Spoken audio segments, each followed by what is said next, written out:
Hi, guys, and welcome to Mystic Mamas. My name's Danielle, and I'll be your host today. If you're new here, usually it is me and my best friend Dakota.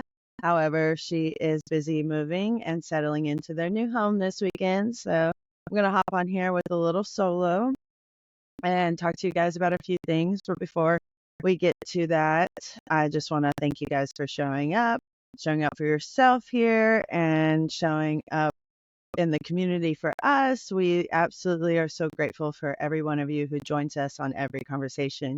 And we are so grateful to be able to facilitate a safe space where we can have these kind of conversations while also having you guys there to hold safe space for us while we have these kind of conversations as well. And yeah, just want to show a little love and gratitude back to you guys because we think you are all so amazing, so special, and we are just so grateful and we love you.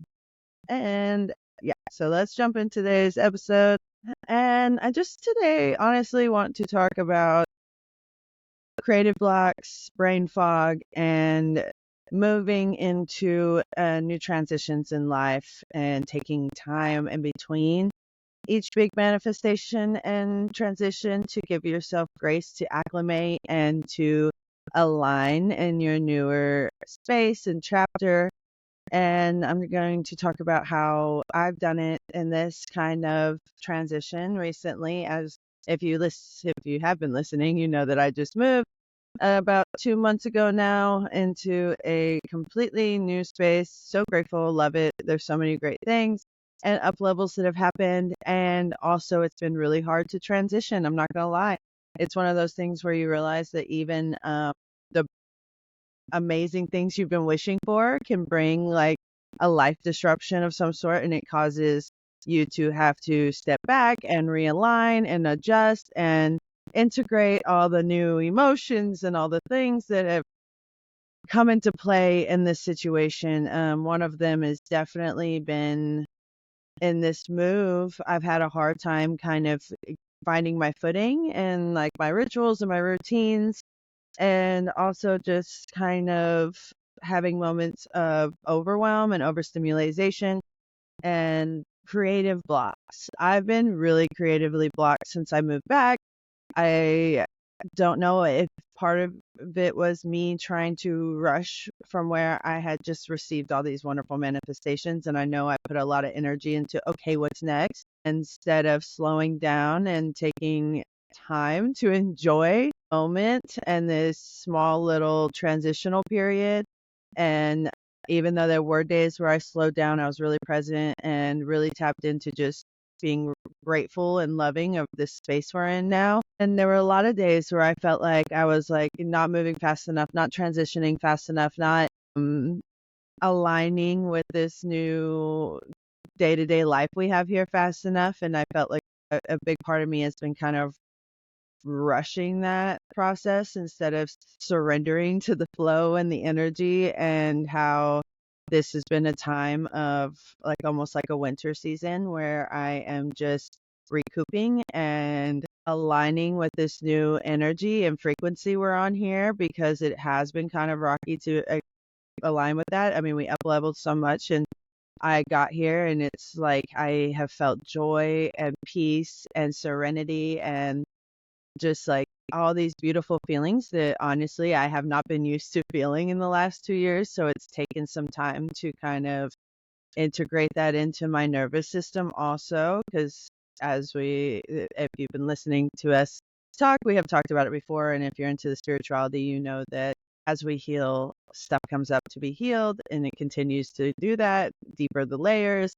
And also when we find ourselves we can have comfort zones of stress and comfort zones of worry and comfort zones of suffering. There's so many things that we can, if we've been in that situation for so long, it is where we feel most comfortable. And it's hard to kind of acknowledge that sometimes. And that's been something I realized in our move, is that I have created a comfort zone in the loneliness of motherhood where I felt most comfortable, because all I've known in my motherhood journey is loneliness and depression and anxiety and getting to and like survival mode. And now down here, it's the complete opposite. And it's been hard for me to kind of step into this uncomfortable but great feeling, and to also acknowledge that, wow, grown really comfortable in my loneliness and misery and motherhood in the beginning.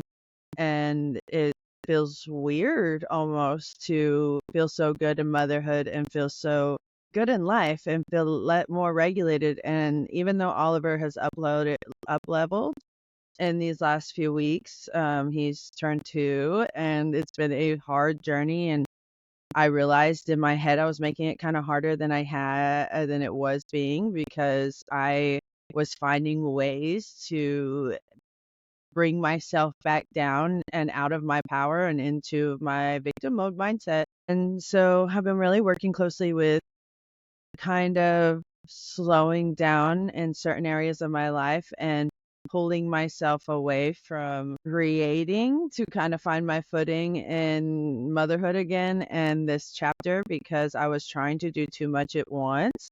When we got down here, I jumped right into taking a course and trying to get my coaching business and the podcast off the ground more, and to really put our all into our careers, when in reality what the universe wanted and what my body and nervous system needed was to enjoy the in between those two things, because I didn't have time to do that in Dallas, because I was so focused on regulating my nervous system and healing my depression and my grief from unexpected pregnancy. And I was so wrapped up in being so lonely because I was alone in it a lot, because my partner was at work all the time, and it was just me and this baby and motherhood, and all of it was so overwhelming and so overstimulating every day that it was very, very hard to put the effort into other areas. And so now when we moved, I finally had the space and the help and the time and the mental freedom to put energy in there. And although, yes, I did have that, I still wasn't transitioned. So the combination of putting all this pressure in, okay, now that we have help, now that we have all this space, I have to be utilizing it. I have to be going, going, going. I have to jump and dive. And Dakota was in a space in her course where she was growing and growing. And I felt like I had to catch up. Like I was behind all of a sudden. And even as like coaches and people in the spiritual world, and, you know, even for doing this work as long as we have, we're still human. We still get caught up in these, I'm far behind, these thoughts. And the more we, kind of lean into them, the louder they get and the quieter our higher self gets. And that's kind of what was happening. And there a lot of other stuff and outside stuff was happening too. Since we moved here, it's been a very up and down roller coaster. I lost a friend. It's just been a lot. And I wasn't, even though I was finding moments to like tap into rituals, I wasn't being very consistent with them.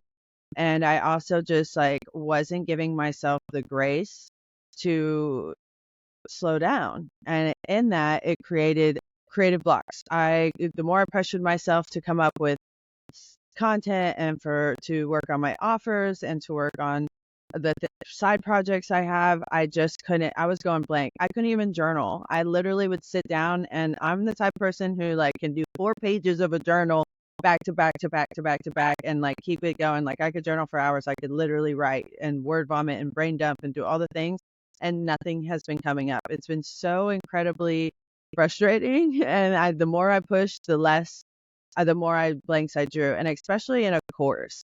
I'm in a course right now, and I feel like it's been me just drawing blanks and not feeling up to par and all of these things. And a lot of this is residual feelings and past feelings from the last course I took where it didn't work out in the way I had intended it to. And so I feel a lot has been coming up to be healed. And because I made so much space has been created in my soul since moving here, it's like made room for other push down emotions that I've been neglecting and kind of bypassing and dismissing. One of those being anger and frustration, rage, things I had not really tapped into because I was so focused on what was present for me in that moment, which was again the grief and the loneliness. And now Here it's totally shifted. And so it's opened up a lot to come up. And it's been something that I've been like struggling with. Well, in that, it's created brain fog and a lot of things in my head that I'm having to rewire and uh, kind of tap out because past patterns and paradigms. And of course, I'm home with family and triggers and all sorts of things coming to play. And I just wasn't giving myself the time and space to one thing at a time. Instead, I was in this very much so like, okay, what's next? What's next? I just got all these manifestations and my vision board for where I live and how I'm living, and everything is already my reality. So what's next? What's next? Instead of really taking time to just be fully present and grateful for where I'm at now and for all that I have received. And it was putting a lot of chaotic and like forced and pressurized energy and desperate energy into my frequency, my brain, everything. And so it took me so far out of my body and into my head that it almost felt like I was back at square one again, like I had regressed, like I'd done all this work and now I'm like, what's happening to me? I thought I had moved past moments like this, and in reality, I needed to truly tap into the basics. And that's kind of what I talk about here is for me, I had emotions coming up that I was suppressing that needed to be released before I could move forward in certain ways. And also, I needed to slow down and accept and be where I was in this present moment and to allow myself to integrate into this new chapter. Because not only did we move and did our whole life get disrupted, but my toddler up leveled. All the things that worked for him before don't work now. He's in a space where he's unlocking doorknobs and door locks and can escape and wants to and can run and bolts and like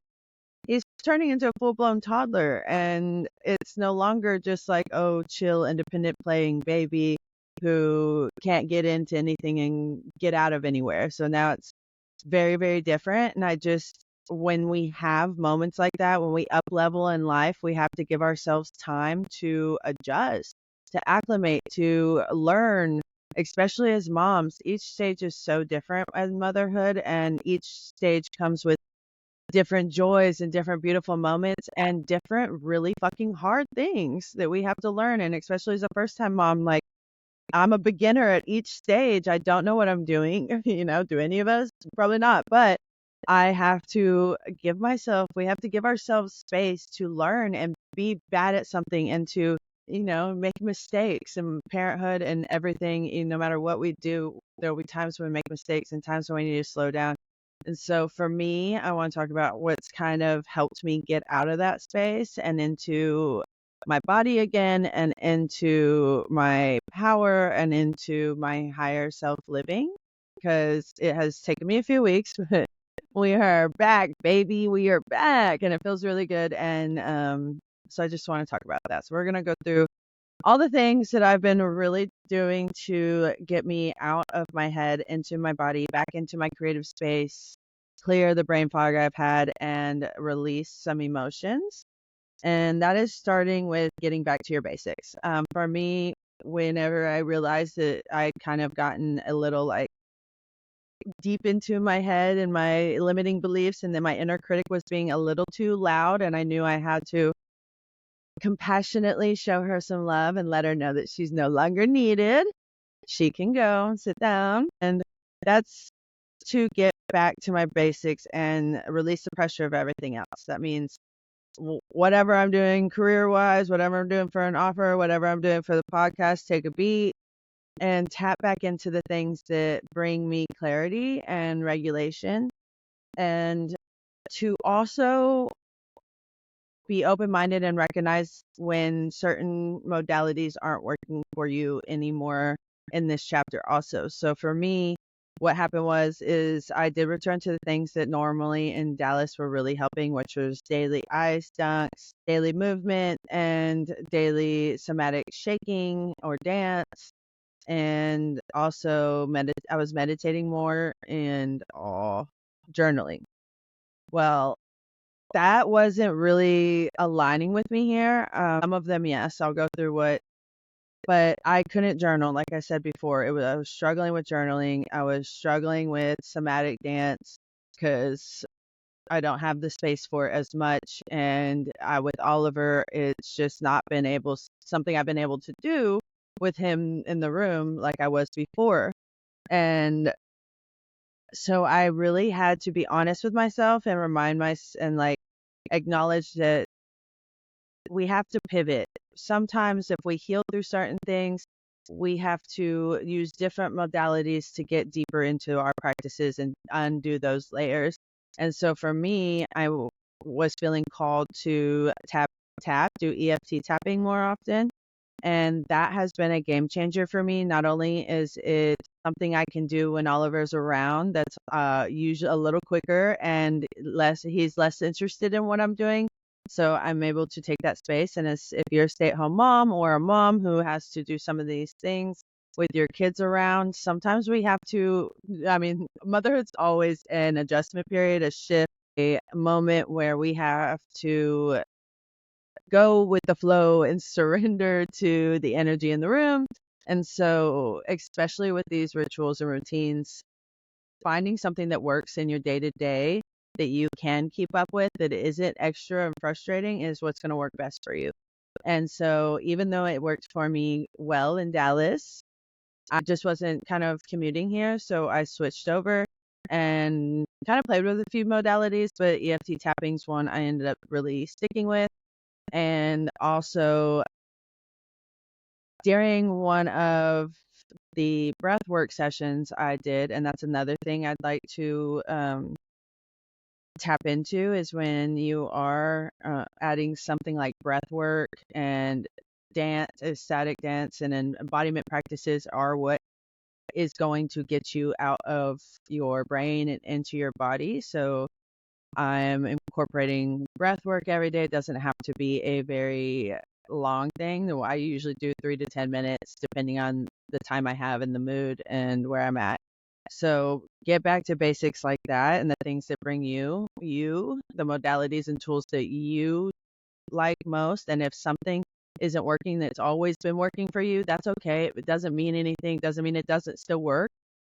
It just might mean that your mind, body, soul needs something different in this moment. And when you're able to get kind of quiet and tap in and trust what your body and your higher self is asking for, it's so intelligent. It's going to tell you exactly what tool you need, what modality, what regulation practice is going to work best in the moment. Sometimes a good ice dunk. I still ice dunk. It's just no longer an every morning thing for me because it's just not aligning with where we're at right now. And that's okay. I still use it whenever I need emotional regulation in the moment or anxiety. I shake still. It's just not an everyday practice.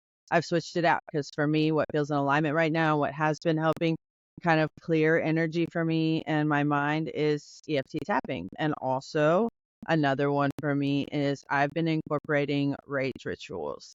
As women, I think we all should be doing a lot more rage rituals for our ancestors, for ourselves, for every time we were shamed or rejected or dismissed because we were angry or frustrated and we're told, oh, you must be on your period, you're a bitch, you're a brat, you're a diva, all those things, because in my female experience, it just seems like of all the emotions, anger is the one we are dismissed for as if it's some hormonal invalidated anger or dramatic reaction, when our anger, our frustration, our rage is valid.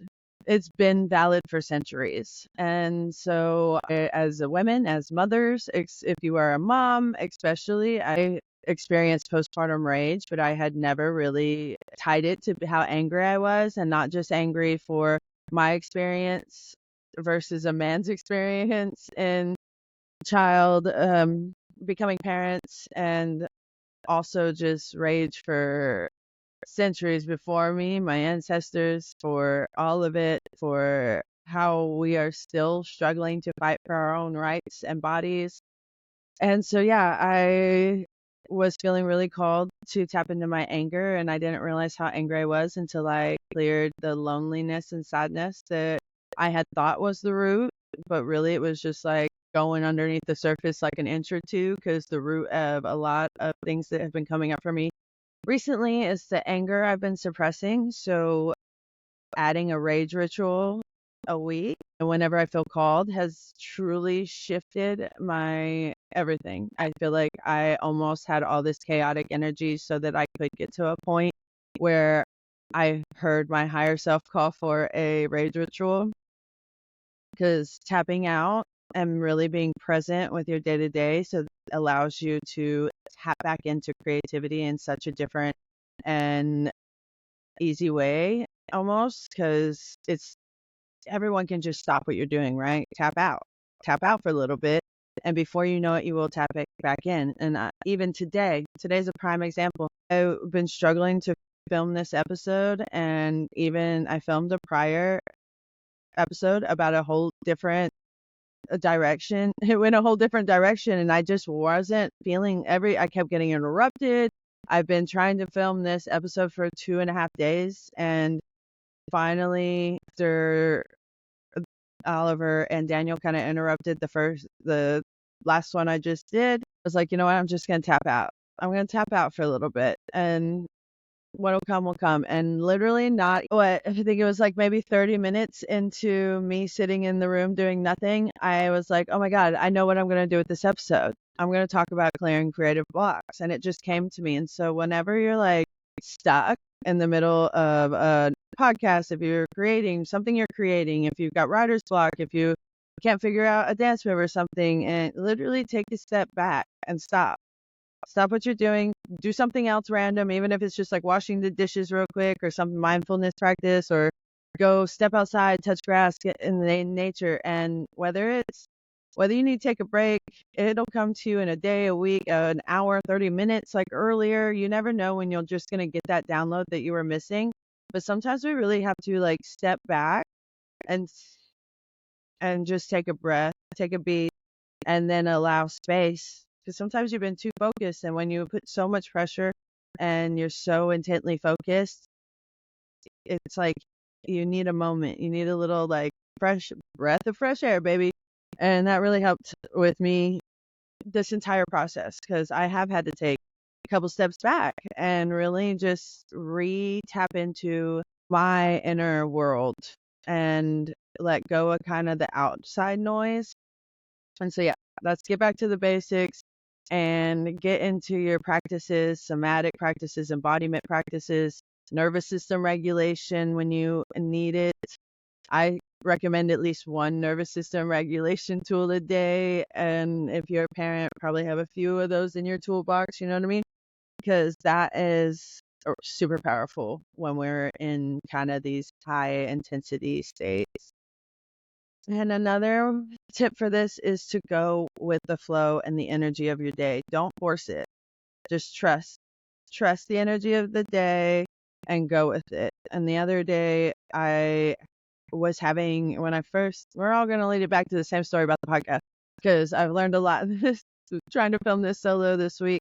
I've had many lessons in it, and it correlates to this. So the other day I had a fun day. I was actually, Daniel got an impromptu day off, and I was like, okay, I'm going to get a lot of work done today.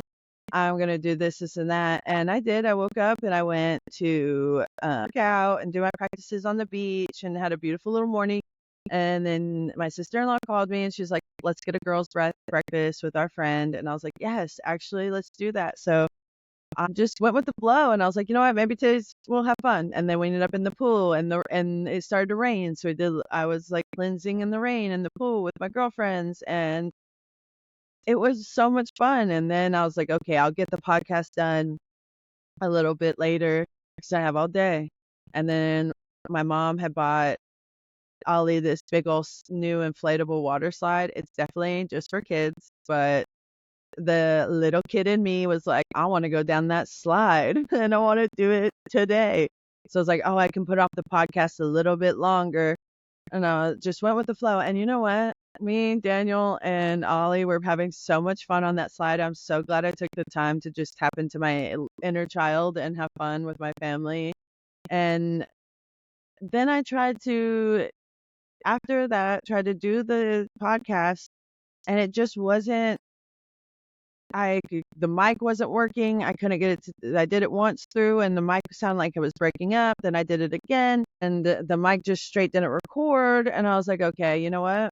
The universe is obviously telling me that this is like a fun day. So just have fun with it. Just have fun and we'll bring it back around and tap back in, which I'm really glad because I wasn't feeling that episode. Each one I filmed, I just wasn't feeling like I grasped what I was trying to say. And so allowing myself to go with the flow and to not put pressure on it brought me to this space here today where I know what I'm doing with it, where I feel confident in it, and where I have the downloads that I was searching for before. And so when we're able to really tap out, go with the flow, surrender to the energy of the day, and trust that within divine timing, we will get the creative juice and flow and vibe that we need. Just take the pressure off. I'm telling you, a lot of it has to do with taking the pressure off and allowing yourself to tap into your inner source and get quiet with yourself. Sorry, now I got to look at my notes because I just had a brain fart. But yeah, ask your body what it needs. And if you're really confused, ask your body what it needs. Get into a meditation. Find one that if you don't want to lead yourself, get into a meditation. Just be like, what do you need in this moment? What is this creative block trying to tell me? What are you needing? What tool, what modality? Do you need to dance? Do you need to shake it out? Do you need to do some tapping? Do you want to just spend some time off at the beach? I don't know if you have that kind of free time. I don't, but ask yourself. And then if you do, make space. Spend 30 minutes with your toes in the sand if you have the option. Spend 10 minutes, 5 minutes, whatever. Make space for you to have space. And sometimes I know it's hard. I'm a stay-at-home toddler parent. I know how hard it is to find time and space in your day, but when we're real with ourselves and when we're really fucking honest, like we can have a moment. And that's going to lead me into this next one, which is really hard. I know because I struggle with it too, but put your phone down. Turn the TV off, turn off Love Island, turn off Real Housewives, turn off Law and Order, turn it off. You can come back to it, but turn it off. Take that time to be quiet with yourself. Ask those hard questions. Get real with yourself. And if you need to tap into, find a creative art form you haven't done. For me, what I really like to do is find creative writing prompts and just have fun. Just write for fun. Read for fun. Read for fun. And something my coach Maddie and Dakota always says is consume less, create more.